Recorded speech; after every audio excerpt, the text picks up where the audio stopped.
My name is Aline.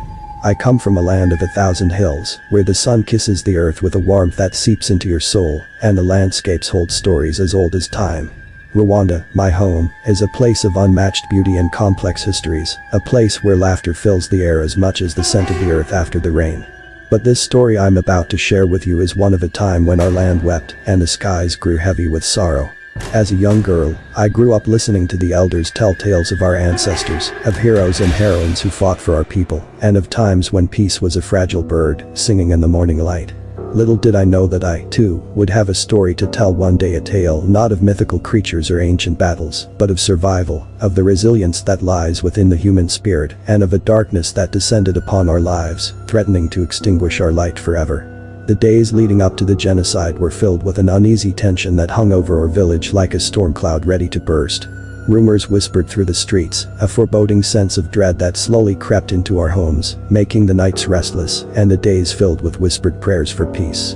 My family, like many others, hoped for the storm to pass, for the leaders to find a path to reconciliation. We clung to our routines, to the familiar faces and daily chores, as if by doing so, we could hold the unraveling threads of our community together. But the storm did not pass. It broke upon us with a fury that no prayer could hold back, no hope could mitigate. In the darkness of one night, our world changed forever. It was the night the killing began, the night we became hunted, the night I lost my innocence and stepped into a role I was not prepared for. From that moment, my life became a testament to the power of fear and the even greater power of courage. This is my story, the story of how I survived the Rwandan genocide. It is a tale of loss and pain, of hiding and running, of unexpected kindness, and of betrayal. It is a story I wish I did not have to tell, but it is mine to share, and share it I must. For in the telling, I hope to honor those we lost, to keep their memories alive, and to remind the world of the cost of hatred and the value of peace.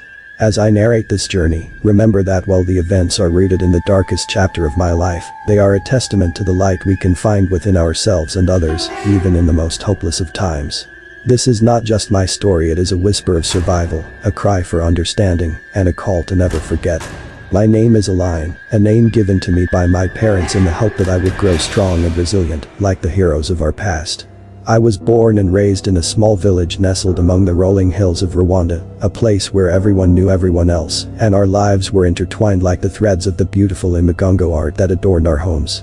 As a young Tutsi woman, I was acutely aware of the tension simmering beneath the surface of our country's vibrant tapestry. Stories of past conflicts and divisions were whispered like cautionary tales, warning us of the fragile peace we lived in. Despite this, I remained hopeful. My parents taught me to look for the good in people, to believe in the power of dialogue and reconciliation. They dreamt of a Rwanda where our differences were our strength, not a chasm that divided us. Our small village was a microcosm of this dream. Hutu and Tutsi families lived side by side, sharing harvests, celebrations, and the joys and sorrows of daily life. My family, like many others, was a blend of histories and cultures. My father, a Tutsi, was a farmer who believed in the sanctity of the land and its ability to heal and unite. My mother, a Hutu, was a weaver of both textiles and tales, her stories weaving a tapestry of hope and resilience that she wrapped around my brother and me every night. I grew up running through the fields with my brother, Jean, and our friends, oblivious to the labels that were supposed to define us. We were just children of the hills, our laughter echoing through the valleys, our dreams as vast as the skies above us.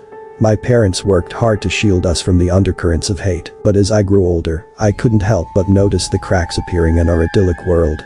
Whispers of meetings filled with angry voices, of militias arming themselves, of a storm brewing on the horizon. These whispers began to seep into our daily lives, tainting our innocence with fear. I remember lying awake at night, listening to the hushed conversations of my parents, their words heavy with concern. They spoke of a history repeating itself, of old wounds reopening, and of a future uncertain. Despite the growing unease, my family continued to hope, to believe in the strength of our community. We attended church together, prayed for peace, and held on to the belief that love would prevail over hate. I clung to this hope, even as the tension in our village grew palpable, a thick fog of fear that no morning sun seemed able to clear. It was in this atmosphere of hope tinged with fear that my life took a turn I could never have anticipated. As the whispers grew louder and the threats more real, my family found itself at the edge of a storm, a tempest that threatened to sweep away everything we held dear.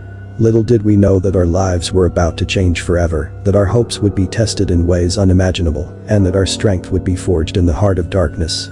This is the beginning of my journey, a tale of survival against the odds, of a young woman's determination to protect her family, and of the courage it takes to stand up in the face of injustice.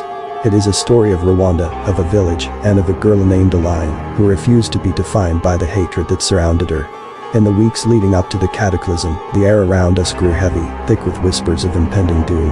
It was as if the very land beneath our feet sensed the approaching storm, its vibrant hues dimming in anticipation of the darkness to come. Rumors swirled through our village like leaves caught in a whirlwind, each news story more alarming than the last. "They are arming," they said, voices low, as if the mere act of speaking could bring the feared future racing towards us. "Militias are gathering in the towns, machetes being handed out like harvest tools," another whispered, the word slicing through the hope we had nurtured like a blade through ripe fruit. I remember walking through the market, the vibrant colors of the fabrics, the rich scents of spices, and earth a stark contrast to the growing tension that vibrated through the crowd. Eyes darted nervously, conversations hushed as military trucks rumbled through our once peaceful streets. The presence of soldiers, once a rare sight in our village, became increasingly common, their uniforms a stark reminder of the fragility of our peace. My father, ever the pillar of strength, tried to reassure us. "Fear feeds on rumors," he would say, tending to his crops with the same care and attention he gave to his family. "We must not let it take root in our hearts." But the fear was already there, growing alongside the corn and beans, nurtured by the whispered warnings and the sight of young men, faces set and determined, leaving the village in the dead of night, called to join the ranks of those preparing for a fight we all hoped would never come. Evenings at home became strained, the usual chatter and laughter replaced by silent meals and worried glances. My mother, her fingers restless, would weave and unweave the same thread, lost in thought. Jean, my brother, too young to fully grasp the tension, sensed the change in the air, his playful energy dimming like the light at dusk. The whispers spoke of lists, of names collected by unseen hands, of a division so deep it threatened to tear our world apart. Tutsi and Hutu, the labels hung over us like a verdict, a looming sentence we were powerless to escape. The unity we had cherished, the shared lives and friendships, now seemed a fragile thing, a glass bauble ready to shatter at the slightest touch. I tried to hold on to the lessons of my parents, to the belief in the goodness of people, but doubt crept in with every passing day. The shadows grew longer, the whispers louder, and the military presence more pronounced, a foreboding silhouette against the setting sun. It was as if our village, our Rwanda, was holding its breath, waiting for a storm that was all but inevitable. And then, one night, the storm broke upon us with a violence that shook the foundations of everything we had known. The rumors, once distant threats, became our reality. The shadows that had lingered on the edges of our lives stepped forward, revealing themselves in the most horrific of ways. That night, the fabric of our community was torn apart, and I found myself thrust into a nightmare from which there was no waking. As I look back on those days of shadows and whispers, I realize they were the last moments of my old life, the final breaths of a world that would never be the same. The coming violence, once a feared possibility, became our cruel reality, and my journey a testament to the resilience of the human spirit began in earnest. It began as any other night, with the stars watching over us, their light a gentle reassurance against the darkness.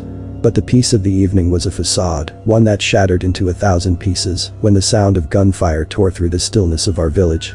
The screams began, distant at first, then growing closer, a cacophony of fear and desperation that echoed through the night. My parents acted with a haste born of sheer necessity. My father, his face set in a mask of determination, turned to us, his voice a steady command amidst the chaos. "We must leave, now," he said, grabbing a small bag he had prepared, foreseeing the unimaginable. My mother, her eyes wide with fear, but her spirit unbroken, nodded, her hands trembling as she wrapped a shawl around my younger brother Jean. We slipped out the back, moving through the shadows, the familiar paths of our village now twisted into a labyrinth of terror. The sound of our home being invaded, of our neighbors' cries, filled the air, a relentless reminder of the horror unfolding around us. We were not alone in our flight, shadows moved alongside us, other families desperate to escape the nightmare that our village had become. The attackers were everywhere, their shouts and the sounds of destruction a constant presence. We moved silently, communicating with gestures, our hearts pounding in our chests. My brother, his small hand gripped tightly in mine, looked up at me with wide, uncomprehending eyes. I squeezed his hand, trying to offer reassurance I did not feel, my mind racing with fear for our lives and the lives of those we were leaving behind. It was during our desperate escape that it happened. A group of armed men appeared, blocking our path, their intentions clear in their hateful eyes, and the weapons they brandished. My father pushed us behind him, standing tall in the face of death, his voice firm as he tried to reason with them. "Take the children," he whispered to my mother, his words a final act of love and sacrifice. In that moment, chaos erupted. Gunfire rang out, and my mother pulled us away, her strength surprising as she led us through a break in the attackers' line. I glanced back just once, to see my father standing defiantly, a solitary figure against the darkness. That was the last time I saw him. We ran, the sounds of the nightmarish pursuit fading behind us, as we dove into the dense underbrush that bordered our village. My mother knew these lands, and she guided us through the night, away from the horror, towards a fleeting hope of safety. As dawn broke, we found ourselves alone, hidden in the thick foliage, the events of the night a horrific memory that clung to us like a shadow. Our village, our home, had been torn apart, and with it, our family. In the light of day, the magnitude of our loss became painfully clear.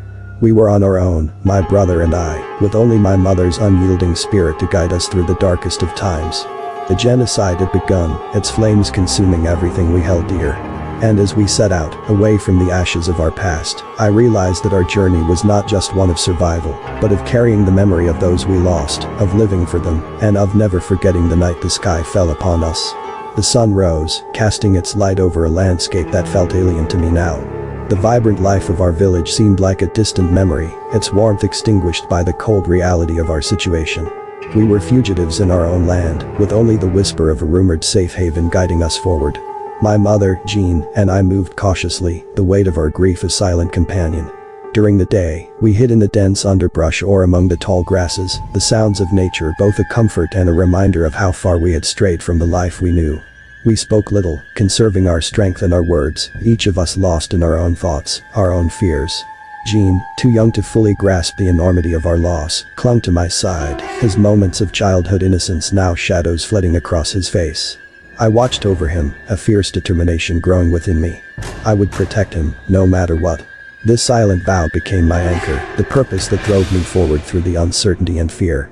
As night fell, we used the cover of darkness to move, guided by the stars and the faint pathways my mother remembered from her youth. The rumor of a safe haven, a place where Tutsi families could find refuge, seemed like a fragile hope, but it was all we had. It was said to be far, beyond the reach of those who sought to harm us, in an area where the dense foliage of the forests offered concealment and protection. Our journey was punctuated by moments of terror and relief. Each rustle in the underbrush, every distant shout, sent adrenaline coursing through our veins, propelling us forward even as we longed to rest. We encountered others like us, shadows fleeing from the horror, their eyes reflecting the same mix of fear and determination. We shared silent nods of acknowledgement, a wordless camaraderie born of shared despair, before continuing on our separate paths. There were moments when the pursuit felt too close, when the sound of voices or the crack of branches underfoot signaled danger. In these times, my mother would guide us to hide, her instincts honed by the necessity of survival, keeping us silent and still until the threat passed. Our stops were brief and infrequent, moments stolen against the backdrop of our flight. We drank from streams and ate whatever we could find, the land providing for us in ways that felt both like a blessing and a reminder of how much we had lost. Despite the hardships, there was a beauty to the night that I had never appreciated before. The way the moonlight filtered through the leaves, casting a silver glow over our path, or the chorus of night creatures, a reminder that life persisted even in the darkest times. These moments, fleeting and bittersweet, became pockets of solace in our journey of survival. The rumored safe haven remained elusive, a beacon in the distance that seemed to recede with every step we took. Yet, we persisted, driven by the hope of finding safety, of rebuilding a semblance of the life we had been torn from. Our flight, a testament to the human will to survive, to protect, and to hold on to the glimmers of hope in a world plunged into darkness. As we moved through the nights, hiding by day and journeying under the cover of darkness, I realized that our flight was not just a physical journey, but a passage through the depths of fear and loss, towards the faint light of hope on the horizon. After days of navigating the perilous landscape of our fractured country, the dense foliage that had cloaked our escape gave way to the outskirts of the larger town. Its buildings, a mix of traditional and modern, rose before us, an imposing barrier to our journey. This town, unknown and vast, represented a new kind of danger, but also a glimmer of hope for refuge and perhaps a semblance of normalcy. Jean, with a resilience that belied his tender age, looked up at me, his eyes wide with a mix of fear and curiosity. "Are we safe now?" he whispered, his voice barely carrying over the hum of the town's awakening. "Not yet," I replied, squeezing his hand. "But we'll be careful. We'll blend in." The plan was simple yet fraught with risk. We had to assume new identities, erase any trace of our past lives that could betray us to those who might wish us harm. Using the last of our meager funds, we acquired false papers from a sympathetic soul, a man whose eyes told stories of his own loss and suffering. These papers transformed us on paper, offering us a fragile veil of anonymity. I became Aline Mukarabuga, a Hutu nurse from a distant province, seeking work away from the conflicts that plagued her supposed home. Jean became my younger cousin, orphaned and in my care, a story not uncommon in these times of turmoil. The town was a maze of activity, a stark contrast to the life we had fled. People moved with purpose, seemingly untouched by the chaos that had enveloped the countryside. Yet, beneath this veneer of normalcy, there was a tension, a collective holding of breath, as if the town was waiting for the storm to reach its doors. Finding work was imperative, a means to sustain us and reinforce our cover. With my mother's teachings and the skills I had honed caring for our family, I sought work as a nurse. The local clinic, overwhelmed by the influx of displaced persons and the wounded, offered me a position with little scrutiny of my forged credentials. It was a small miracle, a stroke of luck that I dared not question. My days were consumed by the care of others, tending to wounds that were both physical and invisible. The clinic became a place of solace, not just for the patients, but for me as well. It allowed me to step outside of my own grief, to channel my fears and frustrations into the healing of others. Each life I touched, each smile of gratitude, fortified my resolve, giving me a purpose amidst the uncertainty. Jean found refuge in the small community that formed among the displaced children, a band of survivors who found comfort in each other's company. Watching him play and laugh, a semblance of normal childhood restored, eased the weight on my heart, if only for a moment. Yet, even as we settled into the semblance of a new life, the fear of discovery lingered like a shadow. We spoke little of our past, sharing only what our false identities allowed. At night, I would lie awake, listening to the sounds of the town, the occasional distant shout or the bark of a dog, each noise a reminder of the precariousness of our situation. Our existence in the town was a delicate balance, a constant dance of blending in and remaining invisible. The false papers that granted us this new life were a thin shield against the suspicions and accusations that could come at any moment. We lived in the light, but our survival depended on the shadows, on the secrets we carried and the lies we lived. As the days turned to weeks, and the clinic became a second home, I found strength I never knew I had.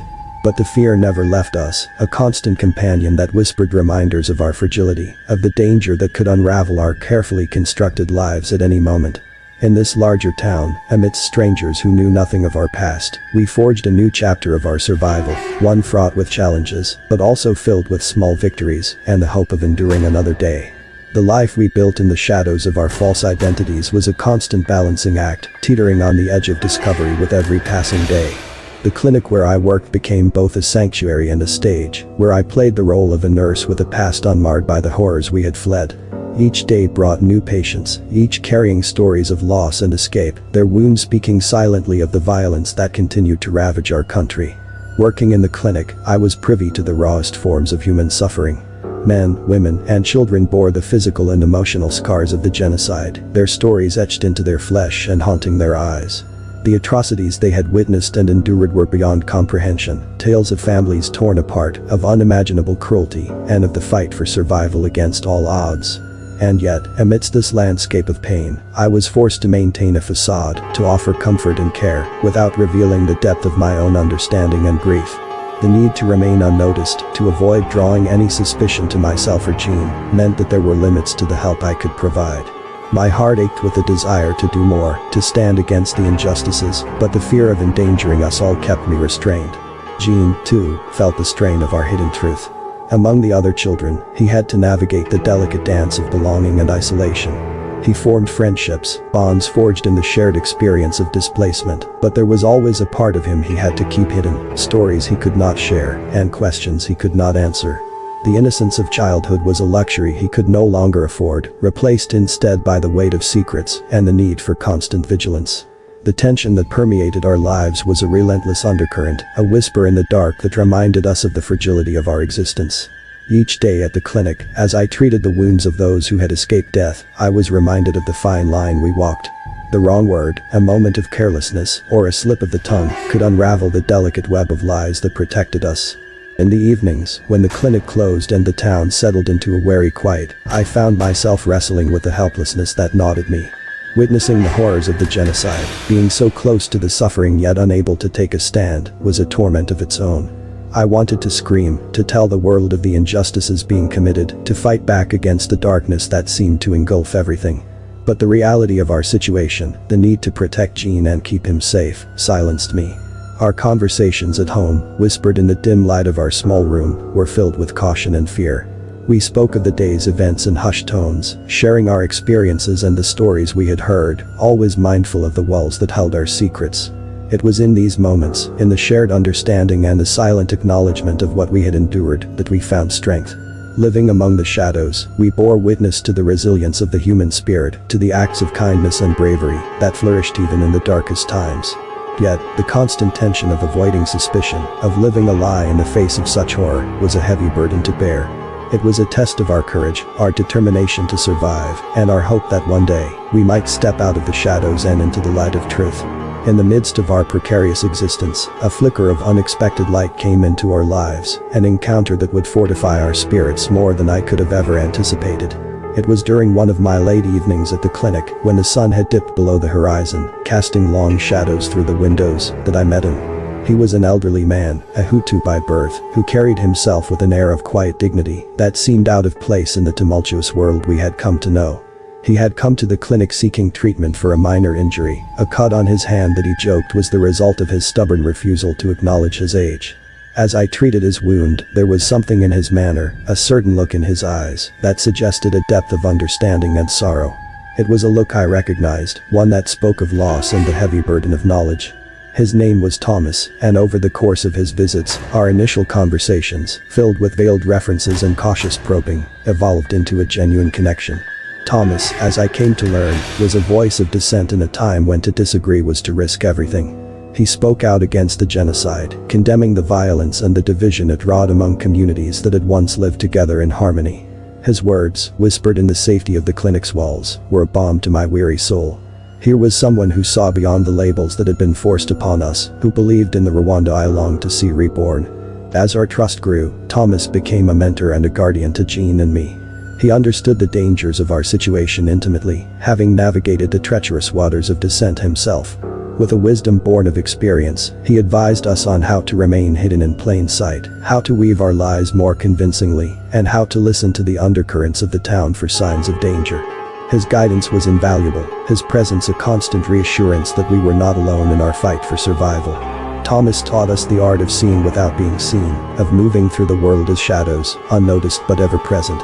He showed us how to read the faces of those we encountered, to discern friend from foe in a world where such distinctions could mean the difference between life and death. Under his tutelage, I became more adept at navigating the complexities of our existence.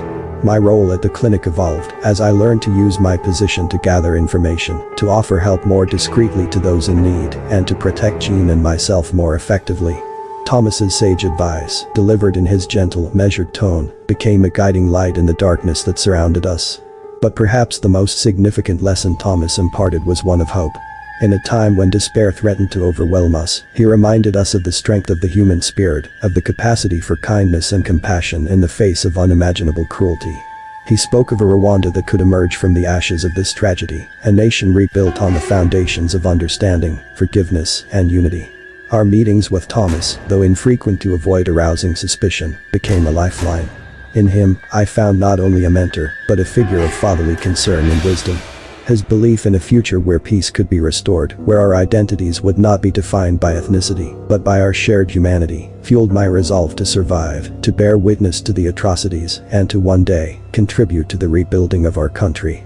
Thomas, the wise old man who defied the tide of hatred and division, became a beacon of hope in our lives, guiding us through the darkest of times with his wisdom and his unwavering belief in the possibility of a better future.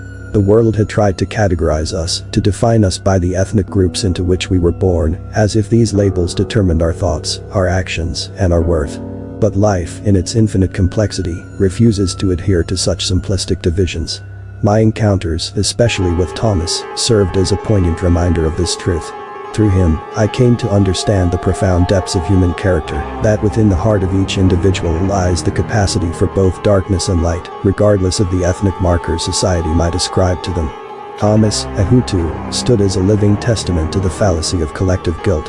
In a time when being Hutu could imply complicity in the genocide, Thomas shattered this stereotype through his actions, his beliefs, and his unwavering support for those of us targeted by the violence. His life was a bold statement of resistance against the hatred that fueled the genocide, a clear demonstration that the content of one's character cannot be inferred from ethnicity. This realization deepened as I navigated my daily life in the clinic and in the town, where the lines between friend and foe were not as clear-cut as the propagandists would have us believe. There were Hutus who risked their lives to save their Tutsi neighbors, and there were Tutsis who harbored their own prejudices and hatreds. The conflict had thrust upon us all a mirror, reflecting back the best and worst of what it means to be human. The complexity of the situation was palpable within the clinic's walls, where the injured and the sick came seeking aid. Here, pain knew no ethnic boundaries, suffering did not discriminate. Each day, I treated wounds inflicted by hate, yet I also witnessed moments of compassion and solidarity that transcended the divisions outside. In the shared experience of suffering and healing, the artificial barriers that had been erected between us began to crumble, revealing the common humanity that lay beneath. Our survival, Jean's and mine, hinged on this understanding. It was a lesson in humility and hope. Humility, in recognizing that we all possess the capacity for both great kindness and great cruelty, and hope, in the realization that change is possible, that understanding and unity can be achieved even in the most divided of societies. Thomas often spoke of Rwanda's future, of a vision where the children of tomorrow would know each other, not by the labels inherited at birth, but by the content of their characters. It is a long road, he would say, but it begins with steps like ours, with individuals choosing to see beyond the divisions, to act with compassion and courage. This chapter of my journey, marked by the complexity of the human spirit, became the cornerstone of my belief in the possibility of reconciliation and peace. It underscored the importance of individual actions and choices in the midst of collective turmoil, highlighting that within the darkest times, there are always beacons of light, guiding us towards a more understanding, united future. The existence we had carved out for ourselves in the shadowed margins of society was a precarious one, fraught with dangers that lurked around every corner. Our days were spent in a state of constant vigilance, our nights filled with the silent prayers of the hunted. The specter of death squads, roving bands of killers empowered by hatred and fear, was an ever-present threat, a dark cloud that hovered over our every move. There were several heart-stopping encounters that tested the very limits of my courage and my ability to think on my feet. Each time, it felt as if we were dancing on the edge of the abyss, one misstep away from plunging into the darkness. One such encounter occurred late one afternoon as Jean and I made our way back from the market, our arms laden with supplies. The streets, usually teeming with activity, were eerily deserted, the silence a foreboding prelude to the horror that was about to unfold. As we turned a corner, we found ourselves face to face with a group of armed men, their eyes cold, their intentions clear in the machetes that glinted menacingly in their hands. In that moment, time seemed to slow down, every detail etched into my memory with terrifying clarity. Jean's grip on my hand tightened, a silent plea for protection. My mind raced, searching desperately for a way out, for some means of escape. Drawing on every ounce of wit and cunning, I pushed Jean behind me and stepped forward, my voice steady as I spun a tale of being sent on an errand by a prominent Hutu family in the town, one that I hoped would afford us a measure of protection. To my relief and surprise, the ruse worked. The mention of the family's name, one known for their influence and supposed sympathies with the cause of the death squads, gave the men pause. After a tense exchange, where every word felt like a gamble, they allowed us to pass, their suspicion momentarily allayed by the lie that had tumbled from my lips. We did not stop running until we were safely hidden within the confines of our small home, our breaths coming in ragged gasps as the reality of our narrow escape settled in. It was a stark reminder of the fragility of our existence, of the constant danger that stalked us, ready to pounce at the slightest provocation. From that day on, we were even more cautious, our movements more calculated. Thomas, ever our guardian angel, helped us to forge new identities, crafting documents that painted us as refugees from a distant region, untouched by the conflict. We altered our appearance as best we could, adopting the mannerisms and dialects of our supposed homeland. But with each close encounter, the weight of our disguise grew heavier. The fear of discovery, of being unmasked as the Tutsi siblings we truly were, became a constant companion, shadowing our every step. Our lives had become a complex web of lies and deception, a necessary evil to ensure our survival.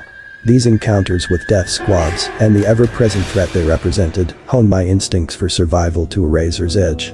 I learned to read the signs of danger with a preternatural acuity, guiding Jean and myself through the maze of threats with a blend of caution and boldness. Yet, despite the fear, the close calls, and the relentless pressure of our situation, there was a part of me that refused to succumb to despair. Each escape, each successful evasion of the death squads, was a small victory, a testament to our will to survive, to protect each other, and to hold on to the hope of a future where we could live free from the shadow of death. In the labyrinth of our new existence, where the shadows served both as our refuge and our prison, the currency of trust became more valuable and more volatile than ever.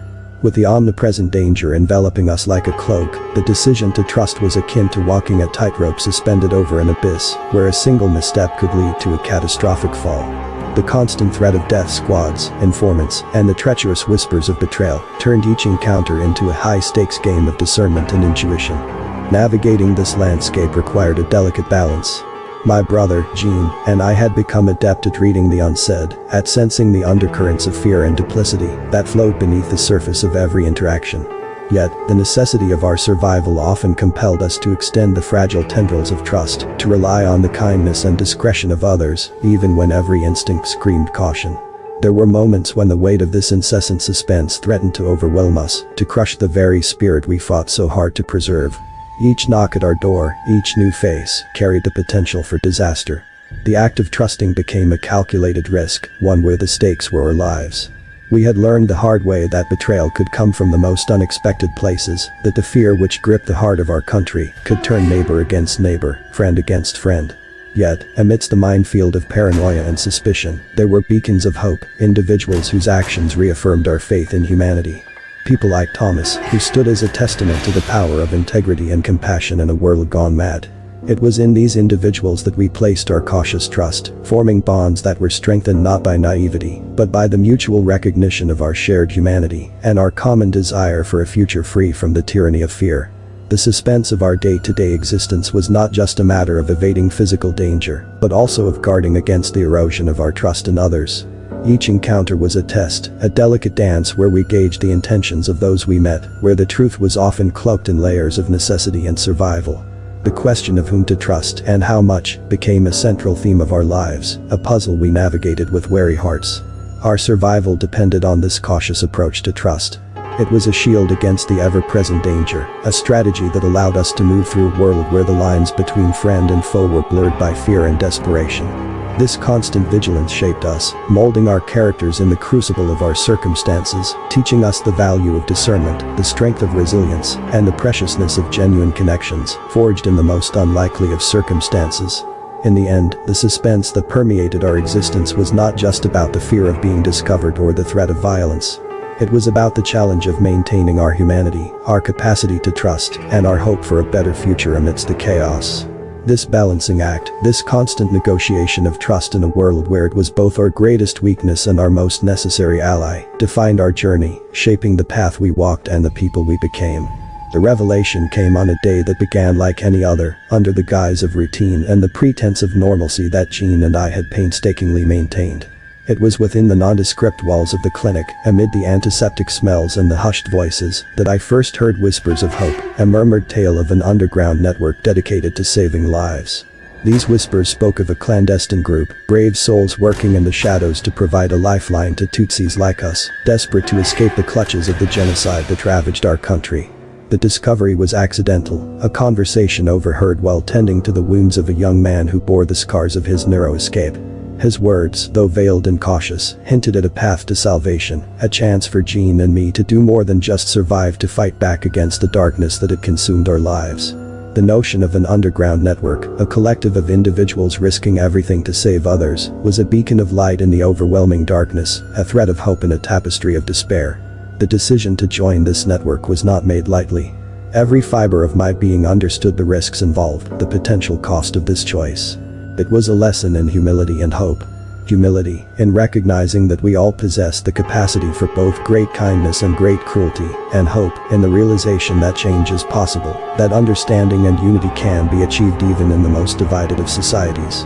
Thomas often spoke of Rwanda's future, of a vision where the children of tomorrow would know each other, not by the labels inherited at birth, but by the content of their characters. It is a long road, he would say, but it begins with steps like ours, with individuals choosing to see beyond the divisions, to act with compassion and courage. This chapter of my journey, marked by the complexity of the human spirit, became a cornerstone of my belief in the possibility of reconciliation and peace. It underscored the importance of individual actions and choices in the midst of collective turmoil, highlighting that within the darkest times, there are always beacons of light, guiding us towards a more understanding, united future. The existence we had carved out for ourselves in the shadowed margins of society was a precarious one, fraught with dangers that lurked around every corner. Our days were spent in a state of constant vigilance, our nights filled with the silent prayers of the hunted.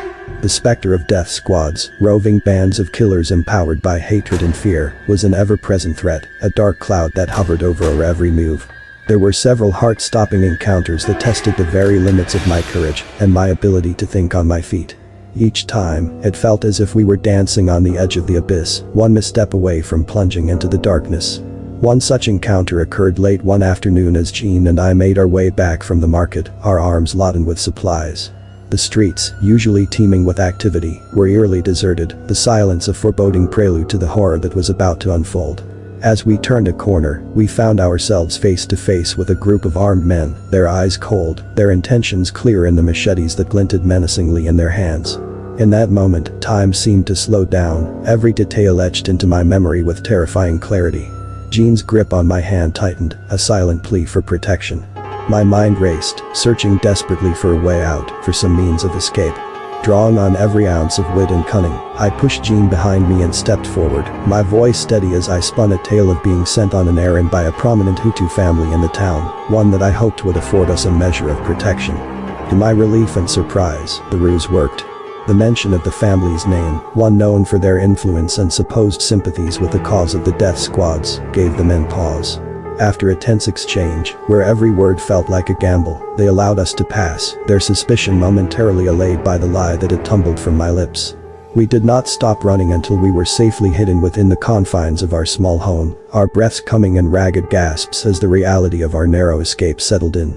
It was a stark reminder of the fragility of our existence, of the constant danger that stalked us, ready to pounce at the slightest provocation. From that day on, we were even more cautious, our movements more calculated. Thomas, ever our guardian angel, helped us to forge new identities, crafting documents that painted us as refugees from a distant region, untouched by the conflict. We altered our appearance as best we could, adopting the mannerisms and dialects of our supposed homeland. But with each close encounter, the weight of our disguise grew heavier. The fear of discovery, of being unmasked as the Tutsi siblings we truly were, became a constant companion, shadowing our every step. Our lives had become a complex web of lies and deception, a necessary evil to ensure our survival. These encounters with death squads, and the ever-present threat they represented, honed my instincts for survival to a razor's edge. I learned to read the signs of danger with a preternatural acuity, guiding Jean and myself through the maze of threats with a blend of caution and boldness. Yet, despite the fear, the close calls, and the relentless pressure of our situation, there was a part of me that refused to succumb to despair. Each escape, each successful evasion of the death squads, was a small victory, a testament to our will to survive, to protect each other, and to hold on to the hope of a future where we could live free from the shadow of death. In the labyrinth of our new existence, where the shadows served both as our refuge and our prison, the currency of trust became more valuable and more volatile than ever. With the omnipresent danger enveloping us like a cloak, the decision to trust was akin to walking a tightrope suspended over an abyss, where a single misstep could lead to a catastrophic fall. The constant threat of death squads, informants, and the treacherous whispers of betrayal turned each encounter into a high-stakes game of discernment and intuition. Navigating this landscape required a delicate balance. My brother, Jean, and I had become adept at reading the unsaid, at sensing the undercurrents of fear and duplicity that flowed beneath the surface of every interaction. Yet, the necessity of our survival often compelled us to extend the fragile tendrils of trust, to rely on the kindness and discretion of others, even when every instinct screamed caution. There were moments when the weight of this incessant suspense threatened to overwhelm us, to crush the very spirit we fought so hard to preserve. Each knock at our door, each new face, carried the potential for disaster. The act of trusting became a calculated risk, one where the stakes were our lives. We had learned the hard way that betrayal could come from the most unexpected places, that the fear which gripped the heart of our country could turn neighbor against neighbor, friend against friend. Yet, amidst the minefield of paranoia and suspicion, there were beacons of hope, individuals whose actions reaffirmed our faith in humanity. People like Thomas, who stood as a testament to the power of integrity and compassion in a world gone mad. It was in these individuals that we placed our cautious trust, forming bonds that were strengthened not by naivety, but by the mutual recognition of our shared humanity and our common desire for a future free from the tyranny of fear. The suspense of our day-to-day existence was not just a matter of evading physical danger, but also of guarding against the erosion of our trust in others. Each encounter was a test, a delicate dance where we gauged the intentions of those we met, where the truth was often cloaked in layers of necessity and survival. The question of whom to trust and how much became a central theme of our lives, a puzzle we navigated with wary hearts. Our survival depended on this cautious approach to trust. It was a shield against the ever-present danger, a strategy that allowed us to move through a world where the lines between friend and foe were blurred by fear and desperation. This constant vigilance shaped us, molding our characters in the crucible of our circumstances, teaching us the value of discernment, the strength of resilience, and the preciousness of genuine connections, forged in the most unlikely of circumstances. In the end, the suspense that permeated our existence was not just about the fear of being discovered or the threat of violence. It was about the challenge of maintaining our humanity, our capacity to trust, and our hope for a better future amidst the chaos. This balancing act, this constant negotiation of trust in a world where it was both our greatest weakness and our most necessary ally, defined our journey, shaping the path we walked and the people we became. The revelation came on a day that began like any other, under the guise of routine and the pretense of normalcy that Jean and I had painstakingly maintained. It was within the nondescript walls of the clinic, amid the antiseptic smells and the hushed voices, that I first heard whispers of hope, a murmured tale of an underground network dedicated to saving lives. These whispers spoke of a clandestine group, brave souls working in the shadows to provide a lifeline to Tutsis like us, desperate to escape the clutches of the genocide that ravaged our country. The discovery was accidental, a conversation overheard while tending to the wounds of a young man who bore the scars of his narrow escape. His words, though veiled and cautious, hinted at a path to salvation, a chance for Jean and me to do more than just survive, to fight back against the darkness that had consumed our lives. I sought out the young man once more, pressing him for details with a mixture of urgency and fear. Our exchange was fraught with caution, a delicate dance around the unsaid, until trust was tentatively extended, like a hand in the darkness. He provided me with a name, a location, and a time. Nothing more. The rest was left to faith, to the belief in the existence of goodness within the heart of our ravaged nation. The night I made contact with the network was one shrouded in secrecy and silence. Jean, left in the care of a trusted neighbor under the guise of a simple errand, was unaware of the true nature of my mission. My heart ached with the burden of this deception, even as I knew it was necessary to protect him from the full weight of our reality. In a dimly lit back room of an abandoned warehouse, I met with members of the underground. Their faces were masked by the shadows, their identities obscured for safety, yet their resolve was palpable, a tangible force that filled the cramped space. They spoke of their operations, of the routes they had established, the safe houses peppered throughout the country, and the networks of informants that provided them with the information needed to evade capture. To join them was to accept a mantle of responsibility I had never imagined bearing. It was a commitment to a cause greater than my own survival, a pledge to stand against the tide of hatred that sought to drown our nation.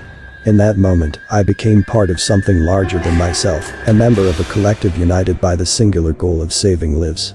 The work was dangerous, each mission a harrowing journey through checkpoints and patrols, under the constant threat of discovery.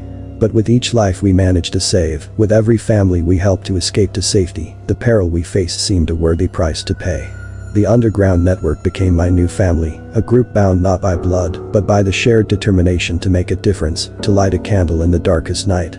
Joining the underground was a decision that transformed my existence. It was a path fraught with danger, but it imbued our struggle with a purpose that went beyond mere survival. In the heart of one of humanity's darkest hours, we dared to hope, to fight, and to dream of a future where such atrocities would be relegated to the annals of history, never to be repeated. The clandestine nature of the underground network brought into my life a constellation of individuals, each star with its own story of survival, its own light flickering defiantly in the shadow of genocide. These new characters, drawn together by fate and bound by a common purpose, added layers of depth to the narrative of my existence, weaving their stories with mine in a tapestry of resilience and hope. Among them was Daniel, a former teacher, whose knowledge of the countryside and its hidden paths proved invaluable to our missions. His own story was one of loss and redemption. He had lost his entire family in the early days of the genocide, a tragedy that had hollowed him out from the inside. Yet, he chose to channel his grief into action, using his intimate understanding of the land to guide others to safety. Daniel's quiet strength and unwavering dedication to the cause served as a beacon to us all, a reminder of the enduring human spirit in the face of unimaginable adversity. Then there was Esther, a young mother who had miraculously survived a massacre that claimed the lives of her husband and children. Her survival was a testament to both luck and the sheer force of her will to live. Esther brought to the network a fierce determination and a perspective that was both heartrending and inspiring. Her ability to find hope, to continue fighting for a future despite the depth of her loss, imbued our group with a sense of purpose that went beyond the immediate goal of survival. Another memorable figure was Jean-Pierre, a former soldier who had deserted the army when he realized the true nature of the conflict. Disillusioned and haunted by the things he had seen and done, Jean-Pierre sought redemption through his work with the underground. His military training became an asset, teaching us tactics for evasion and survival, but it was his journey from perpetrator to protector that added a complex layer to our collective story. Jean-Pierre's struggle with his past, his quest for forgiveness, and his commitment to saving lives provided a poignant reminder of the choices that define us. These individuals, along with many others, became part of a hidden community of resilience, each with their own tales of darkness and light. As I worked alongside them, their stories unfolded, offering glimpses into the myriad ways people cope with trauma, fight against injustice, and strive to make meaning out of chaos. Our shared experiences in the network created bonds that were forged in the fire of shared adversity, connections that were as strong as they were unlikely. The narrative of our struggle was enriched by these encounters, each person's story adding a strand to the web of our collective resistance. In the stolen moments between missions, we shared our stories, finding solace in the understanding that we were not alone in our pain. These exchanges, often whispered in the dim light of safe houses, were a salve to our weary souls, a reaffirmation of our shared humanity amidst the dehumanizing brutality of the genocide. Through the lens of these new characters, the narrative of my journey gained complexity and depth. Their survival stories, diverse and poignant, served as reminders of the indomitable will to live, the capacity for change, and the power of unity in the face of division. Together, we navigated the treacherous waters of a country torn apart, guided by the shared belief in the possibility of a better tomorrow, a Rwanda reborn from the ashes of its darkest hour. The underground network, our makeshift family bound by shared secrets and the collective mission of survival, was not immune to the frailties and follies of human nature. It was a harsh lesson learned under the most devastating circumstances when trust, the very glue that held us together, became the weapon that nearly destroyed us. The revelation of a traitor within our ranks came as a shattering blow, a betrayal that cut deeper than the sharpest knife, for it was wielded not by an enemy, but by one we had considered one of our own. His name was Lucas, a man whose story of loss and defiance had made him a trusted member of our circle. His betrayal was as unexpected as it was catastrophic. Under the guise of loyalty, Lucas had been feeding information to the forces we were desperately trying to evade, leading them straight to the heart of our operations. The reason for his treachery remained a mystery, perhaps a testament to the complex web of fear, coercion, and survival that ensnared so many in those dark times. The consequences of his actions were swift and brutal. A raid, launched in the dead of night, tore through one of our main safe houses, a haven that had been a beacon of hope for so many. The violence of the assault was indiscriminate, a storm of destruction that sought to obliterate any trace of the resistance we had built. Thomas, the wise old man who had become my mentor and the guiding light of my existence within the network, was among those caught in the raid. His loss was a blow from which I feared we would never recover. Thomas had been more than a mentor, he was the soul of our group, a beacon of wisdom and hope in a world that had grown dark with hate. The news of his death, delivered by a shaken survivor who had barely escaped with his life, was a gut-wrenching moment that marked the end of an era for us all. In the chaos of the raid's aftermath, the network was thrown into disarray, our operations compromised and our members scattered. The trust that had been our foundation was now laced with suspicion, as the realization that the enemy could be one of our own cast a long shadow over our efforts. Jean and I found ourselves once again fleeing for our lives, the specter of betrayal hanging over us like a dark cloud. With the network fragmented and our safe houses no longer secure, we were forced to rely on our wits and the few allies we hoped were still loyal. Our escape was a desperate gamble, a flight through the night that tested every ounce of our resilience and courage. We moved under the cover of darkness, avoiding the main roads and the patrols that now hunted us with renewed vigor. The loss of Thomas and the betrayal by Lucas had left us vulnerable, but the will to survive, to honor the memory of those we had lost, pushed us forward. Each step was a defiance, a refusal to succumb to the despair that threatened to engulf us. The journey was fraught with danger, a harrowing testament to the thin line between life and death. But it was in this crucible of fear and loss that the bond between Jean and I was forged into something unbreakable. We became each other's keeper, a beacon of hope for one another in the darkest of times. The betrayal within the network was a bitter pill to swallow, a stark reminder of the complexities of trust and loyalty in a world turned upside down by hatred and violence. Yet, it was also a lesson in the resilience of the human spirit and the capacity for individuals to rise from the ashes of despair and continue the fight for justice and for peace. In the wake of the raid, amidst the pain of loss and the shadow of betrayal, Jean and I emerged with a renewed determination to survive, to bear witness to the atrocities we had endured, and to keep the flame of resistance alive in the memory of those who had fallen. The devastation wrought by the betrayal and the subsequent raid on our safe house laid bare the harrowing stakes of our struggle. The conflict, which had already exacted a heavy toll on the people of Rwanda. The death of Thomas, my mentor and the moral compass of our underground network, was a blow that reverberated through the remnants of our group.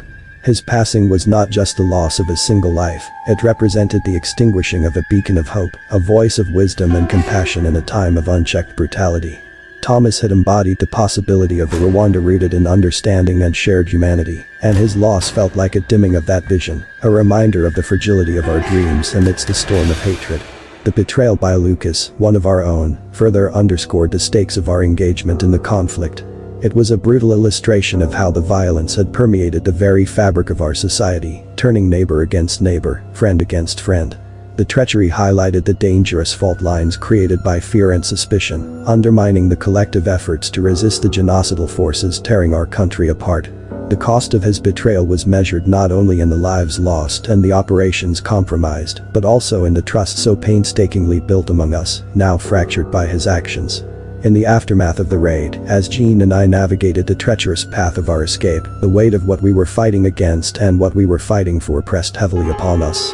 The conflict had stripped away the veneer of normalcy, revealing a landscape of moral and ethical quandaries where the choices were never clear-cut and the consequences could be devastating.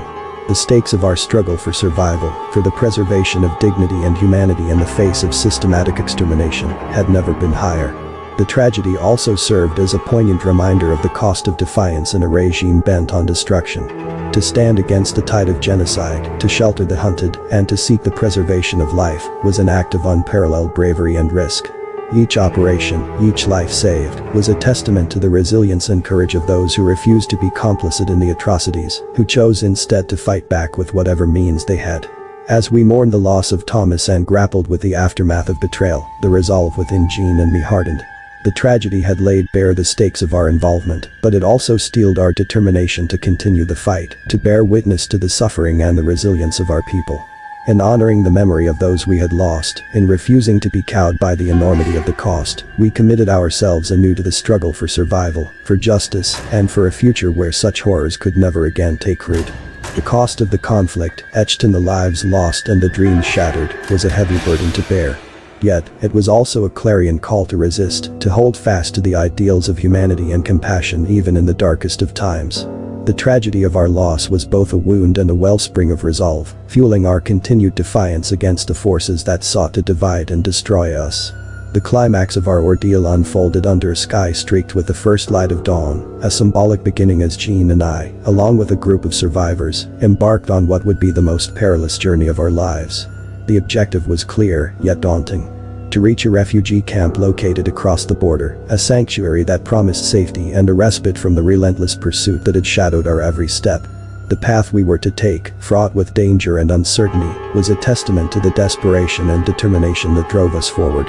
Our group, a motley assembly of individuals bound together by shared tragedy and a common goal, was a microcosm of the broader conflict that had torn our country apart. There were families clutching to each other, their belongings reduced to whatever they could carry. There were young men and women, their eyes hardened by sights no one should ever witness. And there were children, too many children, who had seen the darkest side of humanity, yet still held onto the hands of their guardians with unwavering trust. The journey began under the cover of darkness, a strategic choice to maximize our chances of evading detection. The route we had chosen was less traveled, winding through dense forests and rugged terrain, a natural barrier that offered both concealment and its own set of challenges. Our progress was slow, each step measured and cautious, as we navigated the underbrush and the treacherous paths that lay before us. The weight of our collective hope seemed to push us onward, even as our bodies cried out for rest. We had become adept at moving in silence, communicating through gestures and the briefest of whispers, a skill honed by months of living under the constant threat of discovery. The fear of falling into the hands of those who sought our destruction was a powerful motivator, propelling us forward even when exhaustion threatened to overtake us. As we neared the border, the reality of what we were attempting began to set in. The crossing was heavily guarded, a final obstacle between us and the refuge we so desperately sought. The tension within the group was palpable, a mix of fear and determination, as we prepared for the most critical part of our journey.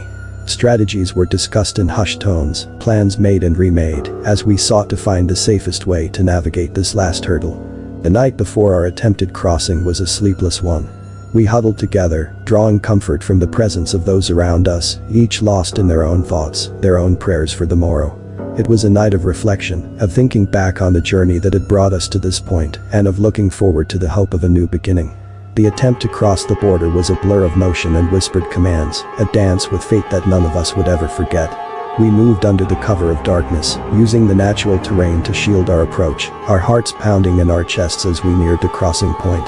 The moment of truth came in a rush, a frantic scramble over barriers and through checkpoints, a desperate bid for freedom that seemed to stretch into eternity.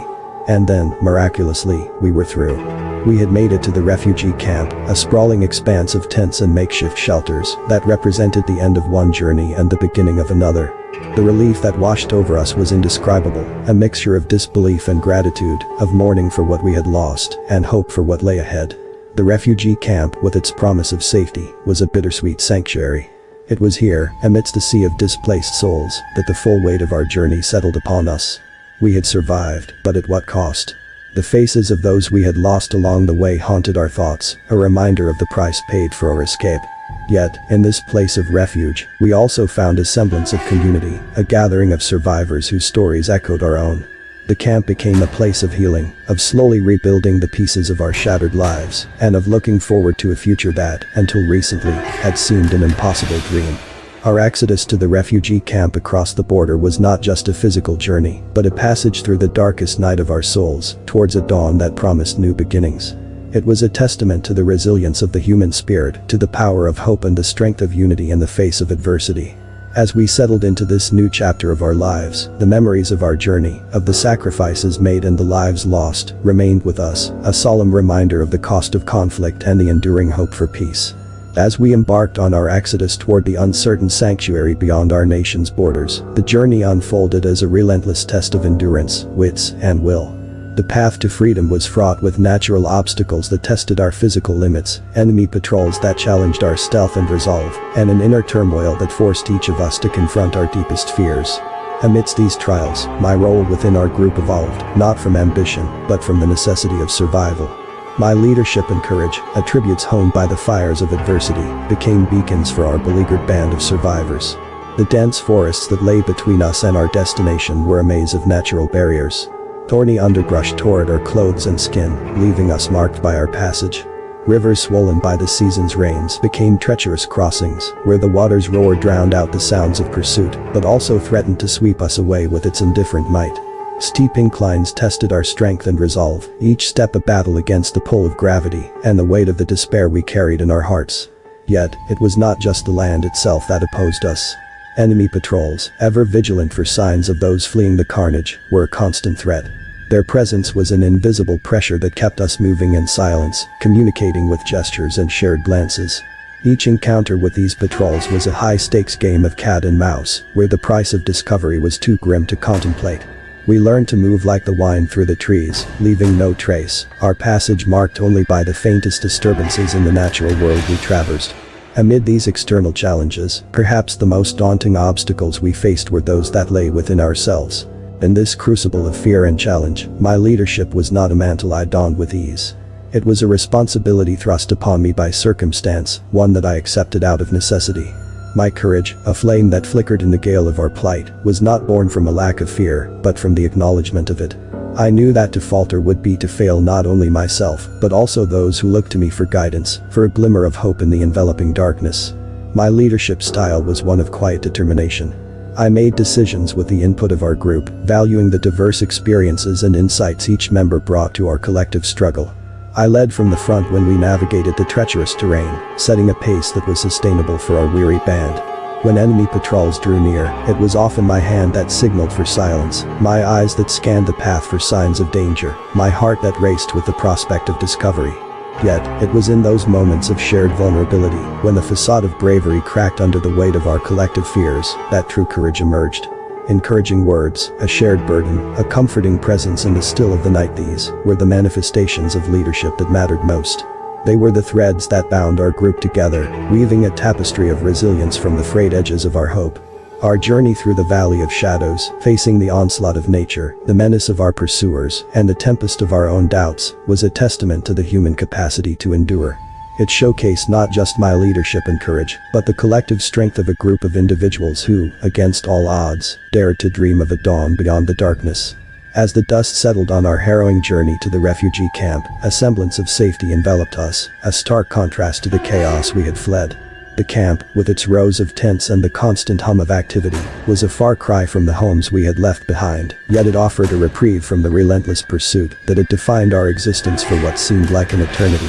Here, amidst a sea of faces marked by loss and resilience, we began to grapple with the aftermath of our ordeal. The refugee camp became a place of reflection, a liminal space where the past and the future seemed to converge.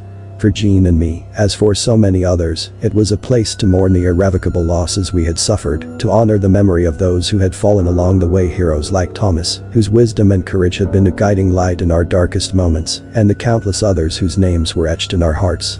In the quiet moments of dawn, when the camp stirred to life, I found myself looking out over the horizon, the border that had once seemed an insurmountable barrier, now a mere line in the sand. The physical journey had ended, but the emotional and psychological journey was only just beginning. The scars we bore were not all visible. The deepest wounds were those inflicted on our spirits, the trauma of experiences too harrowing to put into words. Yet, amidst the sorrow, there was also a budding sense of hope. The refugee camp, for all its imperfections, was a testament to the resilience of the human spirit, a community forged from the shared experience of survival. It was here, in the stories exchanged over shared meals or whispered conversations under the stars, that a vision of a future began to take shape, one where the horrors of the past would not be forgotten, but would serve as a foundation for rebuilding and reconciliation. The leadership and courage I had been forced to muster on our journey did not wane in the safety of the camp, but found new outlets. I became an advocate for my fellow refugees, a voice for the voiceless, drawing on our shared experiences to forge connections, to highlight the needs and hopes of our community. The skills and strength I had honed in the face of adversity now served a new purpose, contributing to the collective effort to heal, to educate, and to advocate for a future where such atrocities could never again take root. Jean, resilient and adaptive, found solace in the makeshift schools established within the camp. His laughter, once a rare sound amidst the fear and uncertainty, became more frequent, a reminder of the innocence that could still flourish in the aftermath of tragedy. Watching him, I was reminded of the importance of nurturing the next generation, of instilling in them the values of empathy, unity, and resilience. Our story, like that of so many others in the camp, was a testament to the indomitable will to survive, to the bonds of family and community that sustained us in the face of unimaginable challenges. It was also a call to action, a reminder of the work that remained to be done to heal the wounds of our nation, and to ensure that the lessons of the past were not forgotten. As we look to the future, the refugee camp became a crucible of transformation, a place where the seeds of a new beginning were sown. The aftermath of our journey was not just a tale of survival but a narrative of hope, of the possibility of renewal and redemption. It underscored the resilience of the human spirit and the enduring power of hope to light the way forward, even in the darkest of times. Thank you for listening. We hope you enjoyed the video. We highly recommend you watch the next video here.